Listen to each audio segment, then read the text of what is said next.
പഹൽഗാം ഭീകരാക്രമണത്തിന്റെ പശ്ചാത്തലത്തിൽ രാജ്യം ഒറ്റക്കെട്ടായി നിൽക്കുകയാണ് വേണ്ടത് എന്നുള്ളതാണ് ഈ സമയത്തെ ഏറ്റവും അഭികാമ്യമായ പ്രവൃത്തി. അവിടെ രാഷ്ട്രീയം നോക്കാതെ, രാഷ്ട്രീയ ലാഭം നോക്കാതെ എല്ലാവരും ഒരുമിച്ച് തന്നെ നിൽക്കണം. നമ്മൾ അത്തരം ഭീകരാക്രമണങ്ങളും കോൺഗ്രസിൻ്റെയും CPM-ൻ്റെയും നിലപാടുകളും ഒക്കെ ചർച്ച ചെയ്യുമ്പോൾ നമ്മുടെ കേരളത്തിൽ കഴിഞ്ഞ ദിവസം ഉണ്ടായ ചില സംഭവ വികാസങ്ങൾ കൂടി പറഞ്ഞു പോകണം. പാലക്കാട് മുഹമ്മദ് അലി ജിന്ന നഗർ എന്ന് പറഞ്ഞ ഒരു പ്രദേശമുണ്ട്.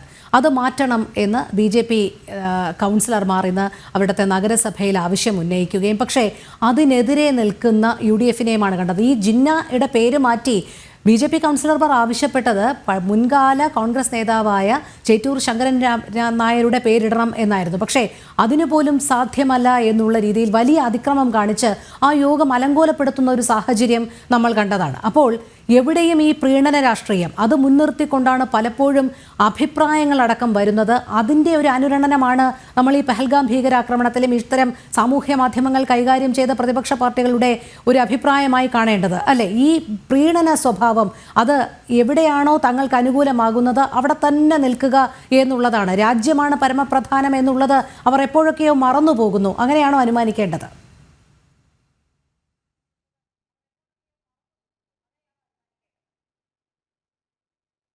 അതെ, ബഹുമാനപ്പെട്ട രോഹിണി, കോൺഗ്രസിന് ഈ രാജ്യത്തോട് യാതൊരു പ്രതിബദ്ധതയുമില്ല എന്ന് പല സന്ദർഭങ്ങളിൽ അവർ തെളിയിച്ചിട്ടുണ്ട്. ഞാൻ അങ്ങ് ചോദിച്ച ചോദ്യത്തിലേക്ക് ഞാൻ ഉത്തരം പറയാം. അതിന് മുമ്പ് ഒരു കാര്യം കൂടി സൂചിപ്പിച്ചുകൊള്ളട്ടെ. ബഹുമാനപ്പെട്ട ശ്രീ PM നിയാസ് സൈന്യത്തിൻ്റെ എണ്ണത്തിൻ്റെ കുറവിനെ സംബന്ധിച്ച് പറഞ്ഞപ്പോൾ ഇവിടെ ഗോകുമാർ സാറിന് മറുപടിയും കൂടി പറഞ്ഞു. ബഹുമാനപ്പെട്ട ശ്രീ PM നിയാസെ, ഇന്ത്യൻ സൈന്യം ഏറ്റവും കൂടുതൽ ആധുനികവൽക്കരിക്കപ്പെട്ട ഒരു കാലം കൂടിയാണ് ഇതെന്നുള്ളത് അങ്ങേക്ക് ബോധ്യമുള്ള കാര്യമാണ്. പക്ഷെ അത് അങ്ങ് മറച്ചു വെച്ചുകൊണ്ട് രാഷ്ട്രീയം പറയുകയാണ്. ഏറ്റവും കൂടുതൽ ശാസ്ത്ര സാങ്കേതിക വിദ്യയുടെ സഹായത്തോടെ ആധുനികവൽക്കരിക്കപ്പെട്ട ഒരു സൈന്യത്തിനാണ് ഭാരതം ഇന്ന് സാക്ഷിയാകുന്നത്. അത് കരസേനയിൽ ദീർഘകാലം പ്രവർത്തിച്ച അനുഭവ സമ്പത്തുള്ള കരസേന ഉദ്യോഗസ്ഥൻ തന്നെ ഇവിടെയുള്ള പശ്ചാത്തലത്തിൽ ഞാൻ അതിനെക്കുറിച്ചിട്ട് വല്ലാണ്ട് പറയുന്നില്ല. ഒരു കാര്യം കൂടി ചോദിക്കട്ടെ ബഹുമാനപ്പെട്ട നിയാസിനോട്. ഈ മുംബൈ ആക്രമണം നടക്കുന്ന സമയത്ത് നല്ല സൈനിക ശേഷി നമ്മുടെ രാജ്യത്തുണ്ടായിരുന്നില്ലേ? അപ്പോഴെന്താ നടന്നത്? ഇവിടെ പഹൽഗാമിൽ സംഭവിച്ചത് എന്താണെന്ന് അവിടുത്തെ മുഖ്യമന്ത്രി തന്നെ പറഞ്ഞിരിക്കുന്നു. സ്വാഭാവികമായും വിനോദസഞ്ചാരികൾ വരുന്ന സ്ഥലത്ത് തോക്കേന്തിയ പട്ടാളക്കാരൻ കാണുന്നത് നല്ല കാഴ്ചയല്ലെന്നേ. ആ നിലയിൽ ചില പോരായ്മകൾ ഉണ്ടായിട്ടുണ്ടെങ്കിൽ അത് നമ്മുടെ രാജ്യം ചർച്ച ചെയ്യും, പരിശോധിക്കും, അന്വേഷണം നടത്തും, വിലയിരുത്തും. അതിനാവശ്യമായിട്ടുള്ള പഴുതുകൾ അടച്ചുകൊണ്ടുള്ള സുരക്ഷാ നടപടികൾ, മാറ്റങ്ങൾ വരുത്തിക്കൊണ്ട് സ്വീകരിക്കും. അതിൽ നമുക്ക് പ്രതീക്ഷയോടെ കാത്തിരിക്കാം. പാലക്കാട് ഇന്ന് നടന്ന സംഭവം ഏറ്റവും ലജ്ജാകരമായിട്ടുള്ള സംഭവമാണ്. ജനാധിപത്യത്തെ അംഗീകരിക്കുന്നില്ല കോൺഗ്രസും CPM-ഉം എന്ന് അവിടെ തെളിയിക്കുകയാണ്.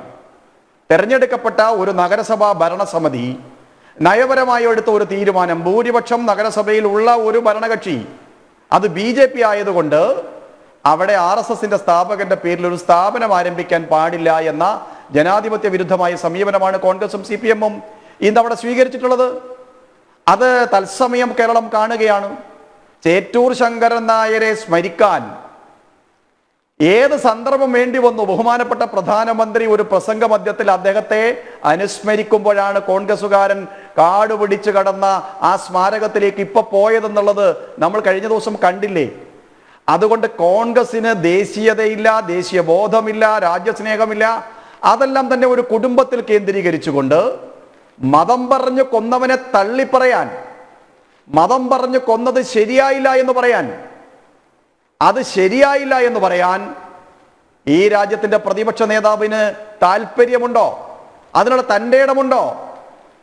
കോൺഗ്രസിന്റെ ഏതെങ്കിലും ഒരു നേതാവ് അത് ശരിയായില്ല എന്ന് എവിടെയെങ്കിലും പറയുന്നുണ്ടോ? എവിടെയും പറയുന്നില്ല.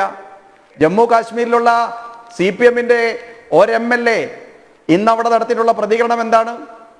ഇവിടെ സൂചിപ്പിച്ചതുപോലെ ഭീകരന്മാരുടെ വീടുകൾ തെരഞ്ഞുപിടിച്ച് പ്രാദേശിക ഭരണകൂടം തകർക്കുമ്പോൾ അവിടുത്തെ നാട്ടുകാർക്ക് ചെറിയ പ്രതിഷേധങ്ങൾ ഉണ്ടാകുന്നു. പക്ഷേ നിയമസഭയിൽ അത് ഉന്നയിക്കുമ്പോഴും ഈ മതം തിരഞ്ഞ് വെടിവെച്ച് കൊന്നത് ശരിയല്ല എന്ന് CPM-ന്റെ കാശ്മീരിലെ MLA പറയുന്നില്ല.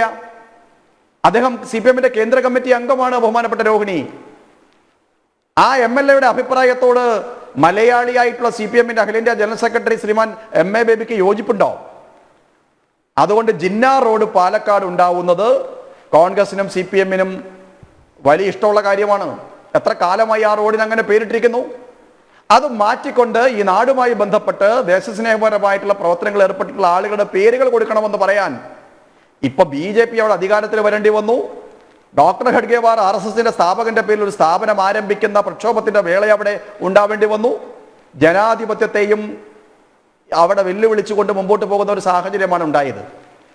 അതുകൊണ്ട് ഖഡ്ഗേവാറിന്റെ പേരിലുള്ള സ്ഥാപനം പാലക്കാട് നഗരസഭ അവിടെ സ്ഥാപിക്കും, ആ പേര് കൊടുക്കുമെന്ന് അർദ്ധശങ്കയ്ക്കിടയില്ലാത്ത വിധം അതവിടെ പറഞ്ഞിട്ടുണ്ട്. അത് അവരുടെ സ്വാതന്ത്ര്യമാണ്, അത് ആ പ്രാദേശിക ഭരണകൂടത്തിന്റെ അവകാശവുമാണ്. ഇവിടെ കോൺഗ്രസ് ഇനിയെങ്കിലും സംയമനം പാലിക്കാനും വഴിവിട്ട വാചകമടിക്കുന്ന നേതാക്കന്മാരെ നിയന്ത്രിക്കാനും നിങ്ങൾ തയ്യാറായാൽ നമ്മുടെ രാജ്യത്തിന് അത് നൽകുന്ന ഒരു സന്ദേശം വളരെ വലുതായിരിക്കും, അത് വളരെ പോസിറ്റീവായിരിക്കും. ഈ രാജ്യത്തിന് വേണ്ടിയിട്ട് ത്യാഗനിർഭരമായിട്ടുള്ള പോരാട്ടങ്ങളിൽ ഏർപ്പെട്ടിട്ടുള്ള സൈനികർക്ക്, മരിച്ചു വീണ ആളുകൾ 26 പേർ, അവരുടെ ജീവിച്ചിരിക്കുന്ന ബന്ധുക്കളോട് നിങ്ങൾ നൽകാൻ സാധിക്കുന്ന വലിയ ആദരവ് അതായിരിക്കുമെന്ന് ഏറെ വിനയത്തോടെ ബഹുമാനപ്പെട്ട PM നിയാസിനോട് പറയാൻ ഞാൻ ഈ സന്ദർഭം ഉപയോഗിച്ചു കൊള്ളട്ടെ. നമ്മുടെ രാജ്യം ഒറ്റക്കെട്ടായി നിൽക്കണം.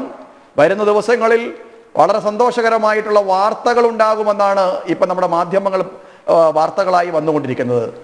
ഇപ്പോൾ രാജ്യത്തിൻ്റെ പ്രധാനമന്ത്രിയെ രാജ്യത്തിൻ്റെ ആഭ്യന്തരമന്ത്രി കണ്ടു എന്ന വാർത്ത കാണുകയാണ് നമ്മൾ. വരുന്ന ദിവസങ്ങൾ ശുഭകരമായിട്ടുള്ള വാർത്തയ്ക്ക് വേണ്ടി നമ്മൾക്ക് കാത്തിരിക്കാം. കോൺഗ്രസ് ഈ രാജ്യത്തെ പ്രതിപക്ഷ കക്ഷി എന്ന നിലയിൽ അനാവശ്യ പ്രസ്താവനകളിൽ നിന്ന്, വിവാദ പ്രസ്താവനകളിൽ നിന്ന്, പാകിസ്ഥാൻ ആയുധം കൊടുക്കുന്ന, ഇന്നിപ്പോൾ ഐക്യരാഷ്ട്രസഭയിൽ വളരെ കൃത്യമായ നിലപാട് നമ്മുടെ പ്രതിനിധി അവിടെ സ്വീകരിച്ചു. അതിന് മറുപടി പാകിസ്ഥാൻ പ്രതിനിധി പറയുമ്പോൾ ഒരു പക്ഷേ കോൺഗ്രസിന്റെ നേതാക്കന്മാരുടെ ഇത്തരത്തിലുള്ള വാവിട്ട അഭിപ്രായ പ്രകടനങ്ങൾ അവിടെ അവർ അവതരിപ്പിച്ചു കൂടായികയില്ല. അത് വരുന്ന ദിവസങ്ങളിൽ നമുക്കത് അറിയാൻ പറ്റത്തുള്ളൂ.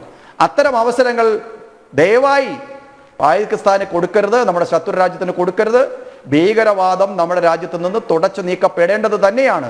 അതിന് നമ്മുടെ സൈന്യം എടുക്കുന്ന നിലപാടുകൾക്ക് ഐക്യദാർഢ്യം പ്രഖ്യാപിച്ചുകൊണ്ട് രാജ്യത്തിന്റെ പ്രതിപക്ഷ പാർട്ടി ഒരുമിച്ച് ഈ രാജ്യത്തെ നിൽക്കാൻ വേണ്ടിയിട്ട് തയ്യാറാവണമെന്നാണ് എൻ്റെ ഒരു അഭിപ്രായവും അഭ്യർത്ഥനയും.